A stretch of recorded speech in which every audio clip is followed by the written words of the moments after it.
He who's just ranting on about. Okay, so first one very quickly is somebody very interesting from the States that she has been following us for a while, and she said, is it dangerous to feed raw eggs, and if so, should we cook them, and how does that fit in with the raw food paradigm? And that's really, and I asked these guys, I had a thought, but I always like to check these things, keep up to date, and I've asked a few people around the world as to where they are on this thing. So the conclusion, therefore, just to keep it brief, because we could talk about this for 5 minutes, was that in humans, if you feed a raw egg, you will get about 50% absorption of the albumin, the albumin, the white of the egg. But if you cook it, lightly cook it, that will go up to about 91% bioavailability. However, that is with an omnivore, okay? But we're not dealing with an omnivore. We're dealing with a carnivore, and they may be able to squeeze a lot more absorption out of that protein. So I think this is kind of work in progress for me, in that we know what raw versus cooked egg is like for humans, but what about for dogs? Wouldn't that be fascinating? And don't we also have this argument? And I know Connor's going to talk. He's done a little article for those of you guys on Patreon. Look at the links below, join Patreon, and you'll be able to see his article on eggs. But I had because when in that discussion, my mind was sort of like going, well, so I understand there's loads of people talk about increased absorption if you lightly cook food. Why aren't we advocating lightly cooked food? And eggs obviously fall into that in this study that's been done. But we've then got to think about, well, how does that change things? Is that good enough? Is it good enough for assimilation of that food, or is it just good enough to increase the energy output of that food? Or there's lots of different factors, because I think one of the biggest things that I've looked back at some of those messages, and they looked at what the energy output of those foods were when you digest them, rather than actually your ability to assimilate the products within it into your system. And there is a difference. And people say, well, we did so much better as humans because we got so much more energy out of our food through cooking it. Is that what really turned us around from the old hunter-gatherers and stuff? We've seen health issues with cooking foods, with processing foods. Is there real benefits in the long term of lightly cooking eggs, soft boiling them under 100 degrees C? I'm not going to mention anything more. And then, just from a point of view, guys, I've got to jump in there. I'm just at the moment. I'm just reading *Sapiens* by Harari, which, if you're interested in the evolution of human species, amazing. Yeah, it's great. Amazing. I must read. But he is saying that the biggest fraud ever perpetrated on the human race was when we became farmers. We were healthy and happy, and when we were hunter-gatherers, we became less healthy. We shortened because of malnutrition. We got more energy, which meant we could reproduce, which meant Mother Nature was very happy and evolution was very happy, but we were less healthy. So I think that Brendan's got a massive point there. Just because you're taking in more energy because it's more bioavailable doesn't mean you're more healthy. So the plot thickens with regard to eggs, but in the short term, lightly boiled eggs where the yolk is still runny seems to be the place to be. Because that's where all the fats are, because we've got a difference between protein and fats as well, because we've talked a lot about fats in the past, and we're super conscious of making sure they're in the best bioavailable form.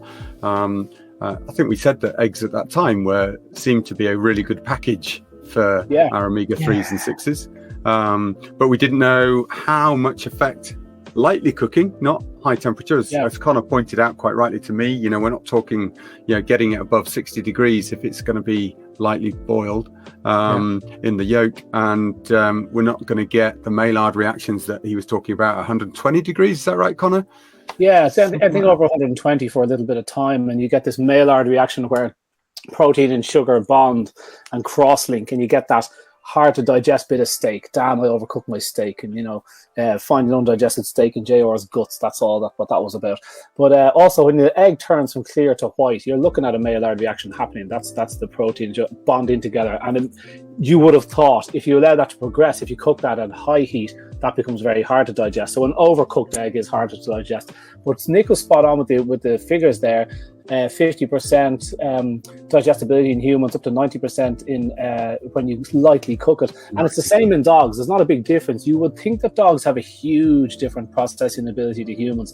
But when it comes to comparing meat and chicken, they're only like maybe, like, say humans can get 70% of the chicken breast, dogs will get 75, or 80% versus 85. Not dramatic differences. Big difference with fish, from 70 to 90% with dogs, but with eggs we're quite similar. So the cooking thing is interesting, because Becker had just done a bit there, and she wouldn't put it out unless she had done her bit of research, and she's one for boiling eggs.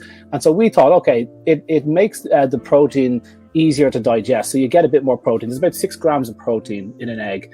And so if the difference between 50 and 90% digestibility is the difference between 3 and 6 grams of protein. So that is a bit of a difference if you wanted to save the protein. But then Bren was saying, but does it denature other things? Does it affect fat? Does it oxidize fat? And fat hates being cooked. Some fats take it a lot better than others. And it turns out the fat in an egg doesn't mind too much. The big problem with cooking the fat, which is the other half of the egg, 6 grams of protein, 5 grams of fat, give or take. So we do want to keep that in good nick, but it turns out cooking the fat in an egg at the low temperature Bren was saying isn't too stressful. So 100 degrees water, the egg gets to about 70 degrees, 80 degrees, whatever.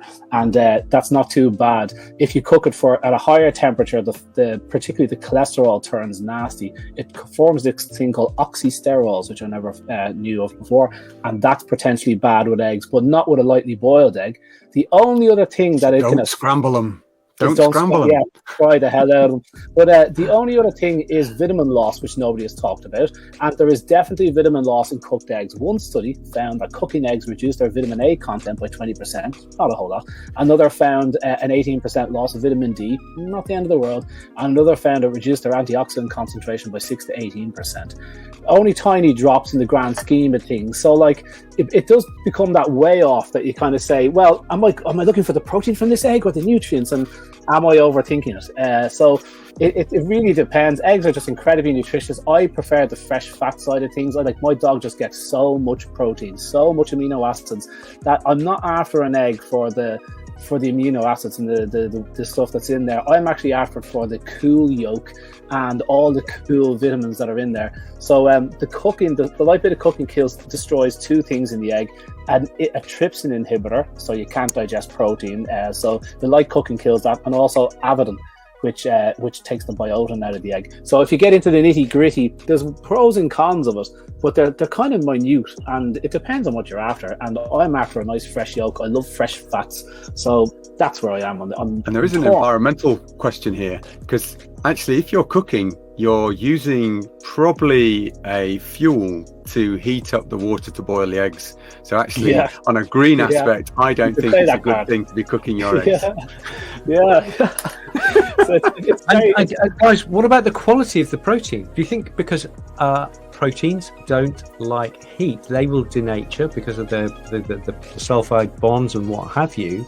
So you may absorb more mass of protein, but what about the quality of that protein? I just think Mother Nature doesn't usually get it wrong. And if she's been offering dogs raw eggs for 45 million years, I think that there's probably the net balance is going to help. However, if you're looking simplistically, then soft boil.